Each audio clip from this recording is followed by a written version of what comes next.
باب المعاصی من امر الجاہلیہ ولا یکفر صاحبها بارتکابها الا بالشرک۔ بات چل رہی تھی کہ اگر کوئی مومن گناہ کبیرہ کا ارتکاب کر بیٹھتا ہے تو گناہ کبیرہ کا جو مرتکب ہے اس کی تکفیر نہیں کریں گے، یعنی اسے کافر کا حکم نہیں دیں گے۔ اسی سلسلے کی کڑی ایک حدیث پاک ہے، حضرت ابو ذر غفاری صوفی صحابی ہیں، اور آپ نے حضرت بلال کو لعن طعن کر دیا، لیکن یہ بات واضح رہے کہ حضرت ابو ذر غفاری کو یہ بات معلوم نہیں تھی اس وقت کہ لعن طعن یہ گناہ کبیرہ میں سے ہے۔ یہ وجہ ہے کہ روایتوں میں آتا کہ جب آپ کو معلوم ہوا اور حضور علیہ السلام نے یہ جملہ فرمایا کہ انکا امرؤ فیک جاہلیہ، تو حضرت ابو ذر غفاری نے اپنے چہرے مبارک کو زمین پر رکھ دیا اور حضرت بلال حبشی سے فرمایا کہ تم میرے چہرے کو مسلو، تم میرے چہرے کو مسل دو کہ میں نے اتنی بڑی بات تمہیں۔ باقی باتیں کل کے سبق میں ہو گئی تھی، دیکھیے لقول النبی صلی اللہ تعالیٰ علیہ وسلم انکا امرؤ فیک جاہلیہ، کہ بے شک تم ایسے انسان ہو کہ جس میں جہالت کی بو باقی ہے۔ وقول اللہ تعالی ان اللہ لا یغفر ان یشرک بہ ویغفر ما دون ذلک لمن یشاء، اور اللہ فرماتا ہے کہ بے شک اللہ معاف فرما دے گا اس کو جس نے ان کے ساتھ شرک کیا ہے، اور معاف نہیں فرمائے گا اس کو جس نے اس کے ساتھ شرک کیا ہے، اور معاف فرما دے گا ان سب کو جو ان کے ساتھ شرک نہیں کیا، ان میں سے جس کو چاہے۔ حدثنا سلیمان بن حرب قال حدثنا شعبہ عن واصل للأحدب عن المعرور قال لقيت ابا ذر بالربزة وعليه حلة وعلى غلامه حلة فسألته عن ذلك فقال إني سأببت رجلا فعيرته بأمه۔ حضرت امام بخاری فرماتے ہیں ہم سے حدیث بیان کی حضرت سلیمان بن حرب نے، وہ فرماتے ہیں کہ ہم سے حدیث بیان کی حضرت شعبہ نے، وہ روایت کرتے ہیں حضرت واصل الاحدب سے، وہ حضرت معرور سے، قال انہوں نے فرمایا لقیت ابا ذر، کہ میں حضرت ابو ذر سے ملاقات کیا، بالربزہ، ربزہ ایک جگہ کا نام ہے، مقام ربزہ میں، وعلیہ حلہ وعلی غلامہ حلہ، ان پر بھی میں نے ایک خوبصورت پوشاک دیکھا اور ان کے غلام پر بھی ایک خوبصورت سیم ٹو سیم پوشاک دیکھا۔ زمانۂ جاہلیت ہو یا زمانۂ اسلام ہو، اس میں آقا کا لباس الگ ہوتا ہے اور غلام کا لباس الگ، اور الگ رکھنے کا حکم ہے تاکہ پہچان دیا جائے کہ یہ آقا ہے اور یہ غلام ہے۔ اسی طرح باندی کا لباس الگ ہے اور جو آزاد عورتیں ہیں ان کا لباس الگ ہے، تاکہ پہچان ہو جائے کہ یہ آزاد ہے اور یہ کیا ہے، باندی ہے۔ بات سنیں۔ لیکن حضرت ابو ذر غفاری سے جب حضرت معرور ملاقات کر رہے ہیں مقام ربزہ میں، تو وہاں عجب ایک حالت اور کیفیت دیکھی کہ جیسا لباس حضرت ابو ذر غفاری پہنے ہوئے تھے ویسا ہی لباس کون پہنا ہوا تھا، ان کا غلام۔ ان کو تعجب ہوا کہ سب تو فرق رکھتے ہیں، آپ نے فرق نہیں کیا، تو پوچھ دیا ایسا کیوں ہے؟ فسألتہ عن ذلک، تو میں نے ان کے تعلق سے پوچھ لیا کہ ایسا معاملہ یکسانیت کا کیسے ہے بھائی؟ فقال، تو اب اپنا واقعہ حضرت ابو ذر بتانے لگے۔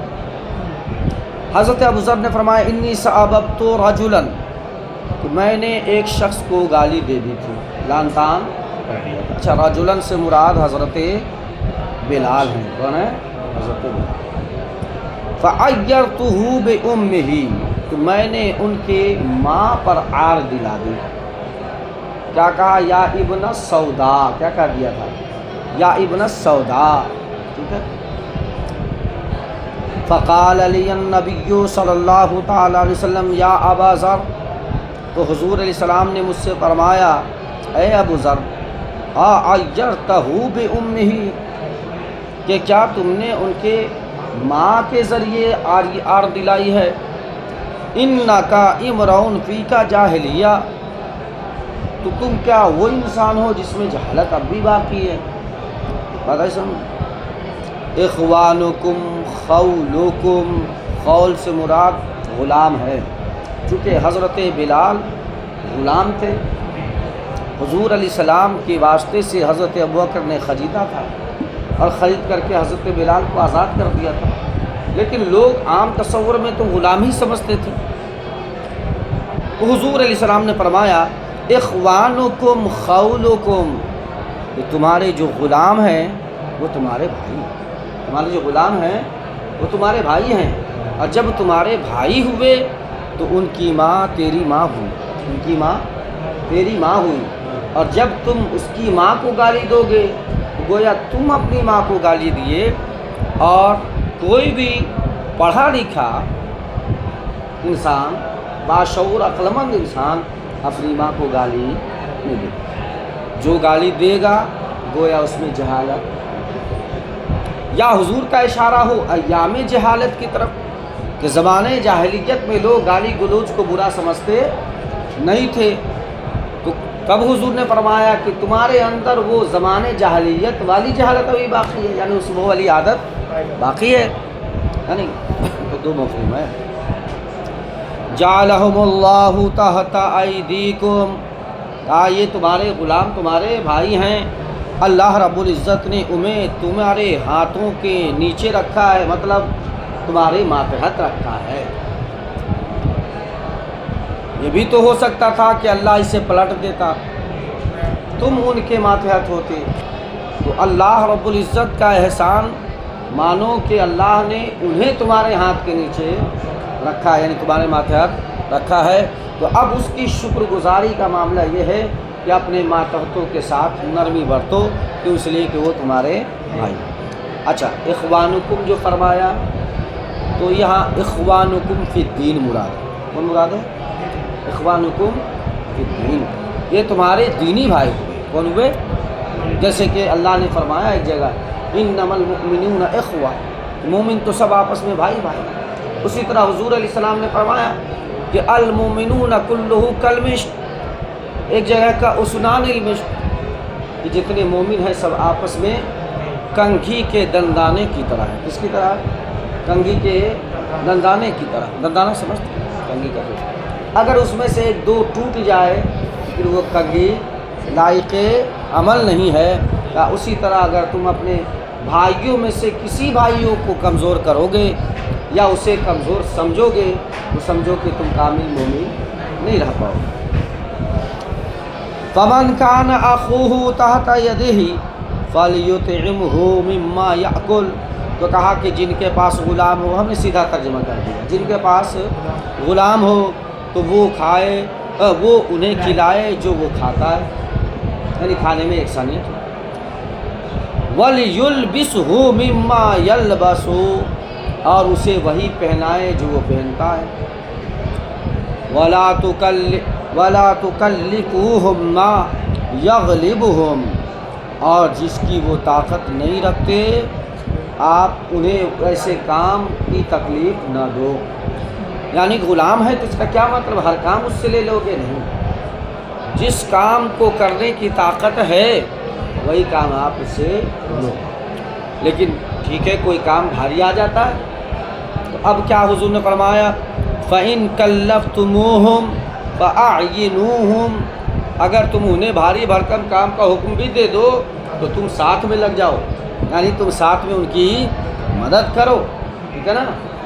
تو حضرت ابو ذر غفاری نے فرمایا کہ کہ معاملہ میرے ساتھ یہ ہوا، حضور علیہ السلام نے ہمیں حکم دیا ہے، اس لیے جو میں کھاتا ہوں اپنے بھائی غلام کو کھلاتا ہوں، اور جیسا میں پہنتا ہوں ایسے ہی میں اپنے بھائی غلام کو پہناتا ہوں۔ بات سنی؟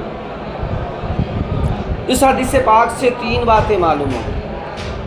سب سے پہلی بات کہ اگر کوئی چیز بری لگے تو آپ اپنے سے بڑے کو شکایت کر سکتے ہیں۔ کسی کے تعلق سے کوئی چیز بری لگے، جیسے کہ حضور کی بارگاہ میں حضرت بلال نے شکایت کی، تو شکایت کرنا، شکایت سننا اور اس پہ فیصلہ دینا یہ بھی کار ثواب ہے۔ اس لیے ہمارے یہاں ایک تھاٹ ہے قاضی کا۔ کس کا؟ ایک منصب ہے قاضی کا۔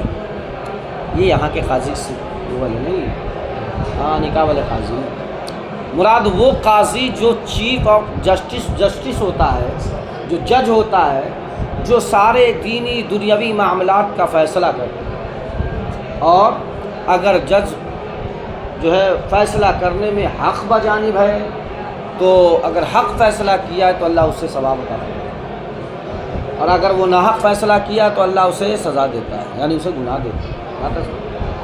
تو یہ پہلی بات تو یہ معلوم ہو گئی کہ اگر کوئی چیز بری لگے کسی کے تعلق سے، اور آپ جانتے ہیں کہ ہم فلاں جگہ جائیں گے تو وہاں فیصلہ ہو جائے گا، بالکل اپنے معاملات کو لے جا سکتے ہیں، اجازت ہے۔ دوسری چیز، گالی گلوچ کرنا یہ جہالت کی علامت میں سے ہے۔ جس طرح زیادہ وہ ہنسی مذاق جس سے دوسرے کو تکلیف ہو، یہ بھی کیا ہے؟ جہالت میں سے ہے۔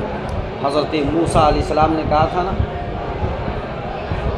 بنی اسرائیلیوں سے کہ گائے ذبح کرو، فذبحوا البقرہ، ہاں تو کیا کہا تھا؟ اتتخذون ہزوا، کیا آپ مجھ سے مذاق کر رہے ہیں کہ گائے کی گائے کو ذبح کرنا اور مردے کا زندہ ہونا، یہ ان دونوں میں کیا مناسبت ہے؟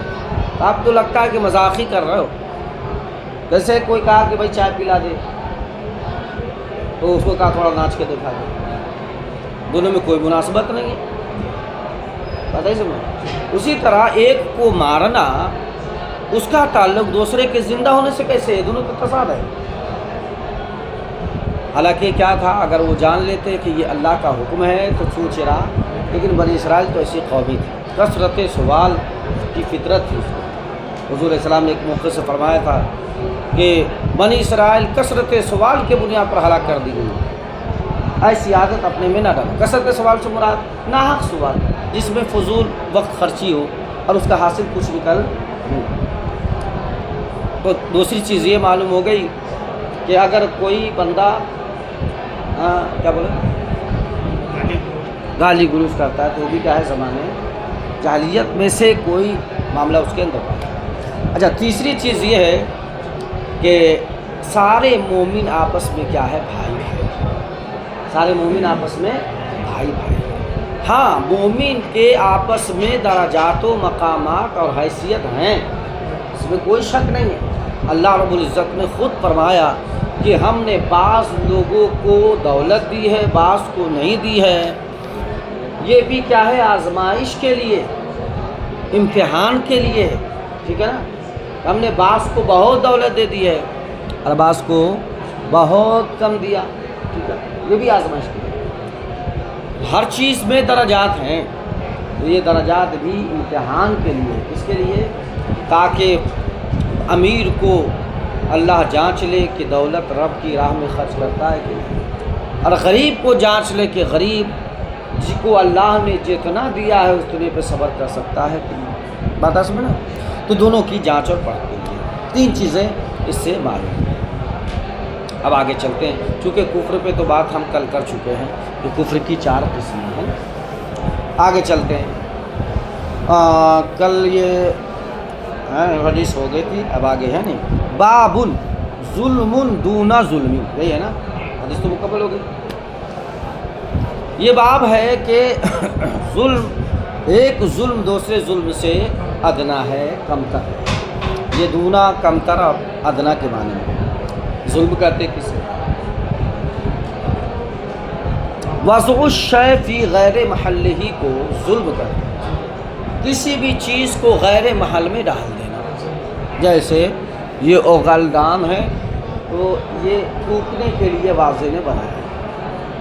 اب حافظ کیا نام ہے اویس سے کہا کہ پانی لے کے آئیے، تو یہ حافظ صاحب گئے، اوغلدان وہاں پڑا ہوا تھا، کوئی چیز تو ہے ہی نہیں یار، چلو اوغلدان میں پانی لیا.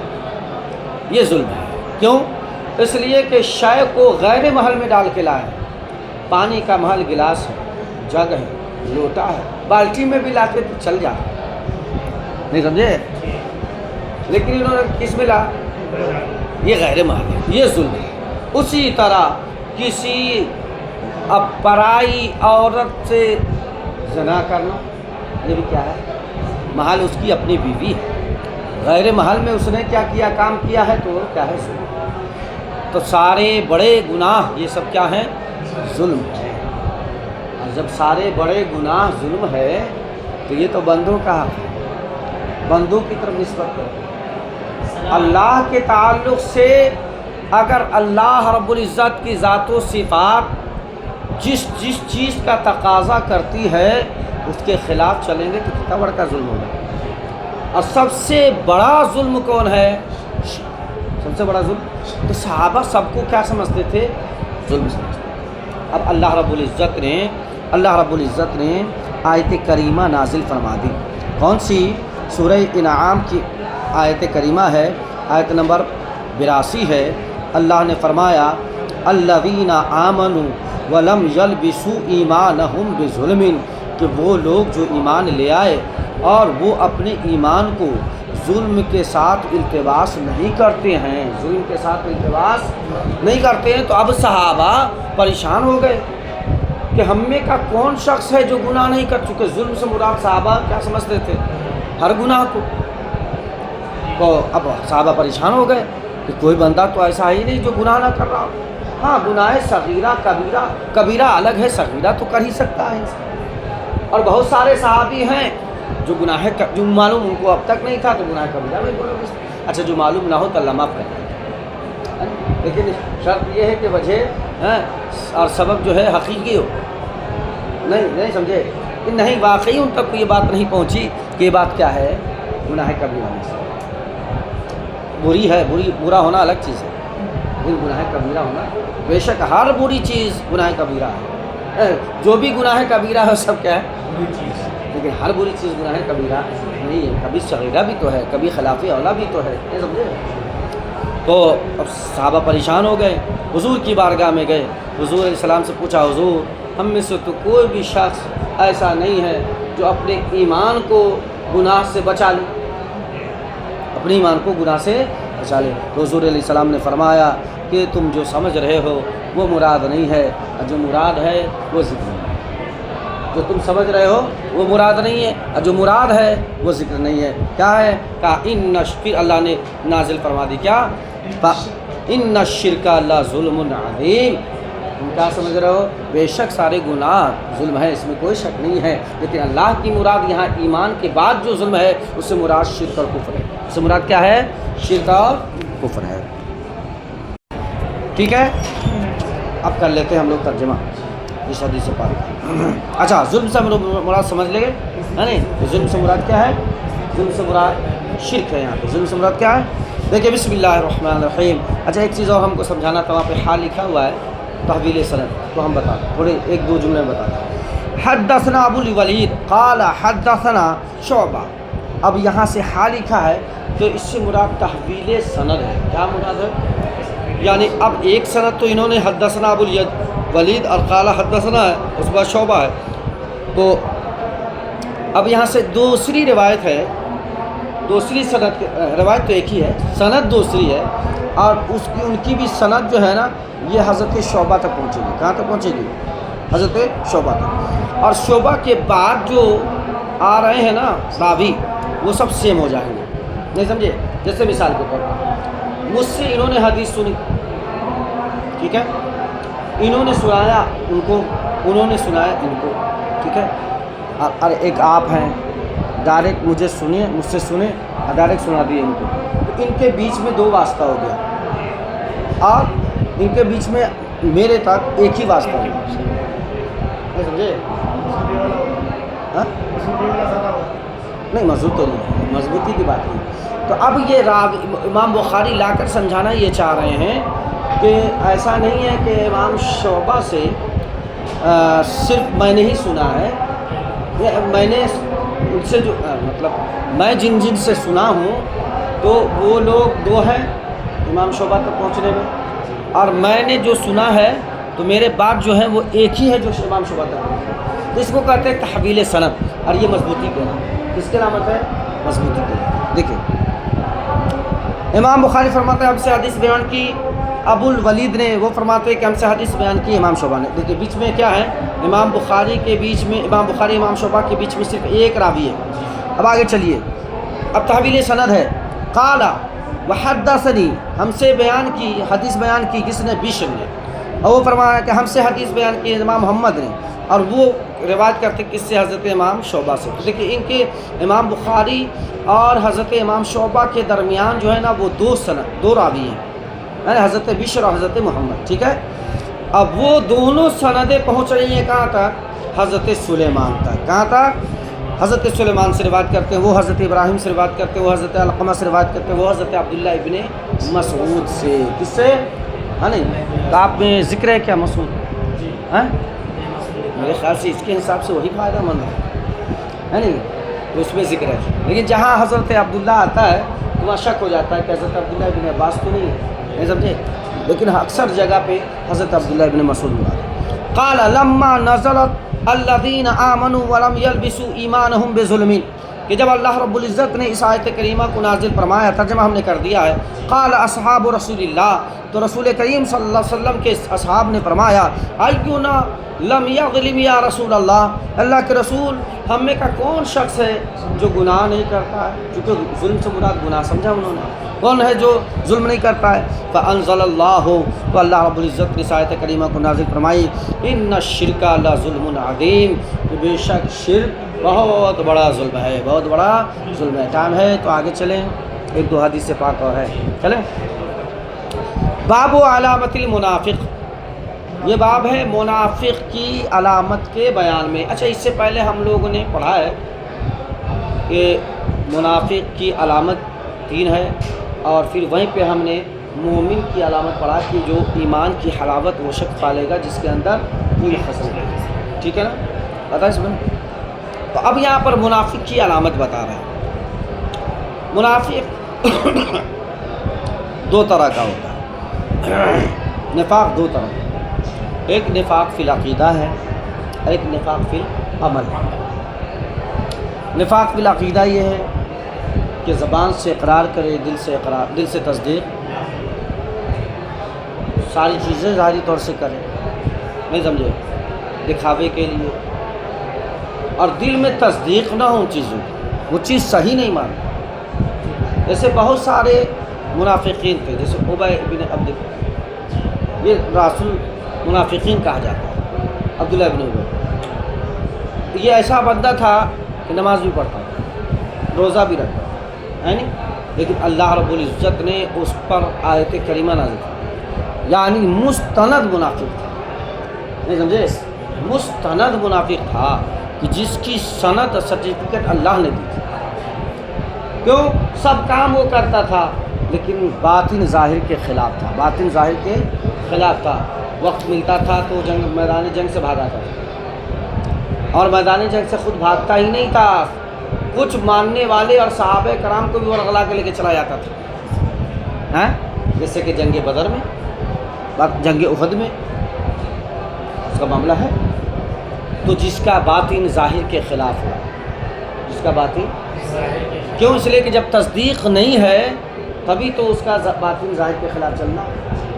لیکن جو لوگ ایسے، اللہ نے فرمایا کہ وَمِنَ النَّاسِ مَن يَقُولُ آمَنَّا بِاللَّهِ وَالْيَوْمِ الْآخِرِ وَمَا هُمْ بِمُؤْمِنِينَ، کہ اللہ فرماتا ہے کہ بعض لوگ ایسے ہیں جو زبان سے صرف اقرار کرتے ہیں اور دل میں تصدیق نہیں ہے، تو وہ مومن ہی نہیں ہے۔ کتنوں کہتے رہ جائیں کہ مومن ہے۔ اور ان کے انتقال پر، جب ان کا انتقال ہوا تو حضور علیہ السلام جو ہے کھڑے ہو گئے نماز جنازہ پڑھنے. حضرت عمر نے کئی بار منع کیا، حضور یہ کام نہیں ہوگا، لیکن حضور رحیم تھے، کیا تھے؟ مشفق تھے اپنی امت میں. حضور چاہتے تھے کہ ایک بندہ جنت میں چلا جائے، میری امت میں جو بھی پیدا ہوا ہے سب جنت میں چلا جائے. تو اس وقت تک کہ آیت کریمہ اتری نہیں تھی کہ آپ منافقوں کے لیے دعا نہیں کر سکتے اور کافروں اور مشرکوں کے لیے دعائیں مغفرت یا اس کی جنازہ منافق کی نہیں پڑھ سکتے. جیسے ہی حضرت عمر نے منع فرمایا، اللہ کو بھی جلال آ گیا. اللہ نے فرمایا جبریل چلے جاؤ، جیسا عمر کا رہا ویسے آیت نازل کرو. تب اللہ نے فرمایا کہ آپ ان منافقوں کی نماز جنازہ نہیں پڑھیں گے اور نہ ان کے لیے دعائیں مغفرت کریں گے. اگر آپ 70 بار بھی ان کے لیے کیا کریں، دعائیں مغفرت کریں اور نماز جنازہ پڑھیں، تب بھی اللہ معاف ہو. پتہ اس میں ایک ہے نفاق فی العمل، کہ انسان ہے بھول چوک اگر ہو جائے تو اللہ معاف کرے، لیکن جان رہے ہیں کہ نماز فرض ہے، سب سہولتیں ہیں، اس کے بعد بھی نماز، تو یہ نفاق فی العمل ہوا. کیا ہوا؟ یہ بھی بڑا گناہ ہے. یہ بھی کیا ہے؟ 3 چیزیں اب پہچانیں گے کیسے؟ تو حضور نے فرمایا کہ یہاں پر نفاق فی العمل نہیں مراد ہے، نفاق فی العقیدہ مراد ہے. ٹھیک ہے نا؟ وہ تو ہم نے 2 قسمیں بتا دی تاکہ آپ کو یاد رہے. یہاں پر نفاق فی العقیدہ مراد ہے. منافق جب بھی بولیں گے تو عقیدہ ہی مراد ہوگا. ٹھیک ہے؟ ہاں، اہل ایمان اور اہل اسلام کے درمیان جب باتیں ہوں گی اور اس میں جب اگر منافق کہیں تو اس سے مراد نفاق فی العمل، تو وہ قرائن سے معلوم ہوں گے کیا ہو رہا ہے. یہاں پر حضور علیہ السلام نے فرمایا 3 عادتیں ایسی ہیں کہ جس کے اندر ہو 3 خصلتیں ایسی ہیں کہ جو منافق کی نشانی ہے. منافق کی نشانی ہے. پہلی چیز ہے کہ جب بولے تو جھوٹ بولے، جب بھی بولے گا تو جھوٹ بولے. دوسری چیز ہے جب بھی وعدہ کرتا ہے تو وعدہ خلافی کر جاتا ہے. ٹھیک ہے. تیسری چیز ہے کہ اگر کوئی امانت رکھی جائے نا اس میں خیانت کر جاتا ہے. سمجھے؟ پہلی چیز ہے جب بھی بولے تو جھوٹ بول دے، جب بھی پوچھو تو جھوٹ بول دے، بات کو گھما دے. اور وہ اپنے آپ کو بڑا حکمتی سمجھ رہا ہے، نہیں سمجھے؟ بڑا ہی چالاک سمجھ رہا ہے کہ میں تو ایسی بات گھما دیتا ہوں کہ لوگوں کو پتہ نہیں ہے. نہیں تو اللہ لوگوں کو پتہ نہیں، اللہ کے نزدیک آپ تم منافق ہو گئے، جھوٹے ہو گئے. اسی طرح جب بھی وعدہ کرے تو کیا کرے؟ ہاں، ایک ہے کہ وعدہ کیا، وعدہ پہ نہیں اتر پا رہا ہے، کوشش بہت کیا، تو اب وہ کیا کر لے؟ کام لے. جیسے مثال کے طور پر آپ کا مجھ پہ قرض ہے، میں کہا کہ دیکھو صاحب امید یہی ہے کہ میں انشاءاللہ 1 مہینے میں دے دوں گا. اب وہ مہینہ گزر رہا ہے لیکن ہاتھ پاؤں مارا، کہیں سے جگاڑ نہیں بنا، تو اس نہیں دیا تو یہ وعدہ کرے. ہاں، اس کو چاہیے تھا کہ وہ کنفرم کر دے، آگے کو میسج کر دے، کنوے کر دے کہ صاحب اس مہینے نہیں ہو پائے گا، معذرت، تھوڑی اور مہلت دے دو، 1 مہینے دے دیں. نہیں سمجھے؟ تو یہ وعدہ خلاف نہیں. اور اس پر تو حضور علیہ السلام کا اتنا بڑھیا واقعہ ہے کہ حضور علیہ السلام 3 یا 4 دن کھڑے رہے. ہے نا؟ ایک بندہ بولا تھا نا حضور میں آ رہا ہوں، میرا بھی جاتی تھا کہ اپنے کام میں لیتے ہیں. حضور علیہ السلام اسی بازار میں 4 دن تک کھڑے رہے، بازار کے چوراہے 3 یا 4. اچھا، اور تیسری چیز کیا ہے؟ تیسری علامت کہ جب کوئی امانت دی جائے نا اس میں خیانت کر بیٹھے. مثال کے طور پر کوئی بیچارہ باہر جا رہا ہے اور اس نے دے دیا آپ کو کہ بھائی صاحب یہ تھوڑی سی رقم ہے، اس کو رکھ لیجئے، یا یہ تھوڑا سا سونا ہے اسے رکھ لیجئے، ہم آویں گے تو واپس کر دیجیے. اب یہ بس کیا کیا، اس کو لے آ کر کے گروی ڈال دیا، گروی ڈال دیا، کچھ پیسہ لے لیا، تو وہاں محفوظ بھی رہے گا اور ساتھ میں جو اپنا کچھ فائدہ بھی ہو جائے گا. پھر جب آنے کا ہوگا تو میں بھر کے نکالوں. یہ بھی کیا خیال ہے؟ اسی طرح مان لیجئے 100 کا نوٹ 1000 دیا تھا کہ توصیف بابو اس کو رکھیے، ہم آتے ہیں 2-4 دن میں آتے ہیں تو ہم آپ سے لے لیں گے. یہ صاحب کیا کیے؟ خرچ کر ڈالے. کا پیسے تو ہے، آگا تو پیسہ دیں گے. بالکل خیانت ہے. میں یہ سامان دیا تو آپ یہی نہ لوٹائیے گا، دوسرا تھوڑی دیجیے گا. تو جو نوٹ دیا ہے وہی نہ لوٹائیے گا. نہیں سمجھے؟ جو چیز میں آپ کے ہاتھ دیا وہی نہ مجھے لوٹائیے گا. اب یہ سوچ رہے ہیں کہ پیسے تو دینا، ہاں آپ ان سے اجازت لے لیں کہ صاحب یہ پیسہ آپ مجھے دے رہے ہیں تو آپ صرف رقم کے مالک ہوں گے. نہیں سمجھے؟ یعنی 1000 کی جو رقم ہے اس کی آپ مالک ہوں گے، اس پیسے کے آپ مالک نہیں ہیں. میں اسے خرچ کر سکتا ہوں. تو یہ کیا ہے؟ خیانت نہیں ہے۔ پہلے کیا دلانا پڑے گا؟ ہاں بالکل لانا پڑے گا۔ ہاں جہاں کہاں نہیں لانا ہے؟ جہاں عام عادت بن جائے گی اور اگلے بندے کو کوئی حق اعتراض نہ ہو، کوئی مسئلہ نہ ہو، خرچ کر دیا بھائی اس کو تو ظاہر سی بات ہے، لیکن شریعت کہتی ہے نہیں، یہ ہو سکتا ہے کہ وہ بندہ کہہ دے نا ہمارا 2026 والا نوٹ تھا، کوئی تھا 2026 والا ہمارا گڑا کا نوٹ تھا، ہم اس کو خرچ کرنے کے لیے کرتے تو ہم ہی نہ کر دیتے، ہم تو رکھے تھے آپ کے پاس کہ ہم وہ نوٹ رکھے ہیں، تو جھگڑا ہو جائے۔ تو شریعت شک و شبہات کو بھی منع کر دیتی ہے کہ نہیں جیسا دیا ویسے ہی، بس صرف سفیر کو، مسافر کو اور مریض کو اجازت ہے کہ وہ بدل سکتے ہیں، کیونکہ وہاں ضرورت ہے۔ مسافر اب کہاں بھٹکے گا؟ وہ تو وہی پیسہ خرچ کرے گا جو اس کے پاس ہوگا، مریض ہے وہ بھی کر سکتا ہے، سمجھ گئے نا؟ اور سفیر جو ہوتا ہے، سفیر جو بیچارے چندہ کرنے جاتے ہیں، نہیں سمجھے، تو ان کو تو اب جیسے مثال کے طور پر 500 روپیہ آپ دیے اور میرے پاس جو ہے نا 500 روپیہ چھٹا مدرسے کا ہے، مدرسے کا 500 روپیہ چھٹا میرے پاس ہے، اور آپ نے 200 کی رسید کٹوائی، اب 300 روپیہ کہاں سے دیں گے؟ اسی مدرسے سے دیں گے۔ تو ان کو اجازت ہے، باقی کسی اور کو اجازت نہیں ہے۔ شرط یہ ہے کہ بھائی رضامندی کر لے، راضی کر لے۔ دیکھیں اچھا ایک چیز اور بتا دیتا ہوں، یہ 3 چیزیں جو منافق کی علامت ہے، کوئی ضروری نہیں ہے کہ یہ صرف منافقی میں پائی جائے، مومن میں بھی پائی جا سکتی، یعنی جو منافق ہوگا سب میں یہ تینوں علامت پائی جائے گی، نہیں سمجھے؟ عموم خصوص مطلق کی نسبت ہے، جو منافق ہوگا سب میں یہ علامت پائی جائے گی، لیکن جو میں پائی جائے وہ منافق ہے ایسا نہیں۔ جیسے جالی دار ٹوپی، جو دو بندی ہے سب جالی دار ٹوپی پہنتے، لیکن جو پہنے سب دو بندی ہے ایسا نہیں۔ اہل مبارک پور پہنتے ہیں جبکہ ٹناٹن TTS ہوئی، لیکن وہاں پہنتے ہیں، تو جو دو بندی ہے سب میں وہ علامت ٹوپی پائی جا رہی ہے، لیکن جس کے سر پہ ویسی ٹوپی ہے سب دو بندی ہو جائے ایسا نہیں سمجھے؟ جو دو بندی ہے سب دو بندی لکھتا ہے، لیکن جو دو بندی لکھتا ہے سب دو بندی نہیں ہے۔ بھائی تو وہ تو شعر ہے یار، دو بندی نہیں سمجھے؟ وہاں تو سنی بھی ہوں گے یار، تو سنی بھی تو اپنے جیسے ماجد دیوبندی ہے، اور جو بریلوی لکھتا ہے وہ ضروری نہیں کہ سب بریلوی ہو، نہیں سمجھے؟ کیوں؟ اس لیے کہ بریلی میں دیوبندی بھی ہے، تو وہ بھی جیسے وسیم بریلوی، نہیں سمجھے؟ تو اس میں وہ نسبت ہے کہ جتنے بھی منافق ہیں سب میں یہ علامت پائی جائے گی، لیکن جس سب میں پائی جائے، جس میں پائی جائے سب منافق کو ایسا نہیں۔ اس سے سمجھ میں آ گیا کہ جس میں بھی آپ علامت دیکھیں تو یہ ڈائریکٹ منہ لگا دے کہ منافق ہے، ایسا نہیں۔ یہ ان میں سے کوئی ایک عادت، آگے حدیث آئے گی، حضور نے فرمایا جس میں ایسی عادت پائے تو وہ کوشش کرے کہ اس عادت کو دور کر دے، ٹھیک ہے؟ اب ہم سیدھے ترجمہ کرتے ہیں۔ ان ابی ہریرہ عن نبی صلی اللہ علیہ وسلم قال آیت المنافق ثلاث، کہ منافق کی نشانی 3 ہے، اذا حدث کذب، کہ جب وہ بولے تو جھوٹ بولے، واذا وعد اخلف، اور جب وعدہ کرے تو خلاف ورزی کرے، واذا اؤتمن خان، اور جب اس کے پاس امانت رکھی جائے تو خیانت کر جائے۔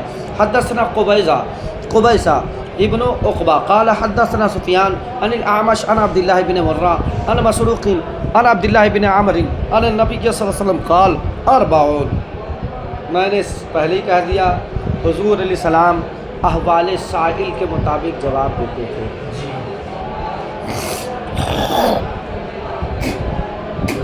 جس میں جو خصوصیت ہوتی تھی تو حضور علیہ السلام اس کو فوراً پکڑ لیتے تھے، کیوں؟ کہ حضور علیہ السلام عالم ما کان بھی تھے، حضور علیہ السلام عالم ما یکون بھی تھے، یکون فعل مضارع دونوں زمانے۔ کبھی تو ایسا جواب دیتے تھے کہ ان سے کوئی تعلق نہیں ہے، ان کی آنے والی نسل سے تعلق ہو جاتا ہے، تو وہاں پر جو سائل رہا ہوگا اس میں ہو سکتا ان تینوں میں سے کوئی ایک عادت رہی ہوگی، اور اب جو ہے حضور علیہ السلام نے ایک بڑھا دی تو ہو سکتا ہے سائل کے پاس وہ خصلت رہی ہوگی، وہ عادت رہی ہوگی، نہیں سمجھے؟ تو 3-4 میں کوئی تنافی نہیں ہے، کوئی تضاد نہیں ہے، حضور علیہ السلام سائل کے احوال اور حالت کے مطابق جواب دیتے تھے۔ قال حضور نے فرمایا اربع من کن فیہ کان منافقا خالصا، خالصا والا بھی جواب ابھی دیں گے۔ حضور علیہ السلام نے فرمایا جس کے اندر 4 خصلتیں ہوں وہ خالص منافق ہے، ٹھیک ہے۔ من کانت فیہ خصلۃ منہن کانت فیہ خصلۃ من نفاق حتی یدع، کہ جس کے اندر ان میں سے کوئی ایک خصلت ہو، ٹھیک ہے، جس کے اندر ان میں سے کوئی ایک خصلت ہو تو وہ نفاق کی ایک خصلت میں سے ہے، یعنی منافق کی ایک خصلت پائی جاتی ہے۔ یہ حضور نے فرمایا کہ منافق ہو گیا، منافق کی حتی یدعہا، یہاں تک کہ اسے چھوڑ دے۔ یہ خالصاً کہا ہے ان لوگوں کے لیے جو منافق ہیں، تو جو منافق ہوں گے ان میں یہ 4 خصلتیں عادتیں پائی جائیں گی، لیکن جو منافق نہیں ہے اور یہ عادت ہے تو حضور علیہ السلام نے فرمایا کہ منافق کی علامت میں سے ایک اس کے اندر پائی جا رہی ہے، اس لیے اسے چھوڑ دے۔ کیا کرے؟ کیا ہے وہ؟ قائد تُمِنَ خانہ، کہ جب امانت دی جائے تو وہ خیانت کر جائے، وَإِذَا حَدَّثَ كَذَبَ، جب جھوٹ بولے تو جھوٹ بولے، وَإِذَا عَاهَدَ غَدَرَ، اور جب وہ معاہدہ کرے تو توڑ دے، غداری کر بیٹھے، وَإِذَا خَاصَمَ فَجَرَ، اور جب مخاصمت کرے تو کیا کرے؟ گالی گلوچ کرے، جھوٹ بولے، نہیں سمجھے؟ اچھا جی، اب دیکھ لیجئے حدث کذب میں یہ چیز آ گئی ہے، حدث کذب میں یہ چیز آ گئی نا کہ جب وہ بات کرے تو جھوٹ بولے، تو اسی میں آ گیا سب، لیکن نہیں، سامنے والا جو سامنے ہے وہ تھوڑا لڑاکو ہے، نہیں سمجھے؟ تو تعدیب کے لیے حضور نے خصلت کو بڑھا دی اور فرمایا کہ سنو، صرف جھوٹ بولنا، بول چال میں ہی جھوٹ بولنے والا منافق کی نشانی نہیں ہے، بلکہ جو جھگڑا میں بھی بلا وجہ گالی گلوچ کرے وہ بھی کیا ہے۔ اور یہ نہیں فرمایا حضور نے کہ وہ منافق ہو گیا، بلکہ فرمایا منافق کی نشانی پائی جا رہی ہے تو اسے دور کر دے، ٹھیک ہے۔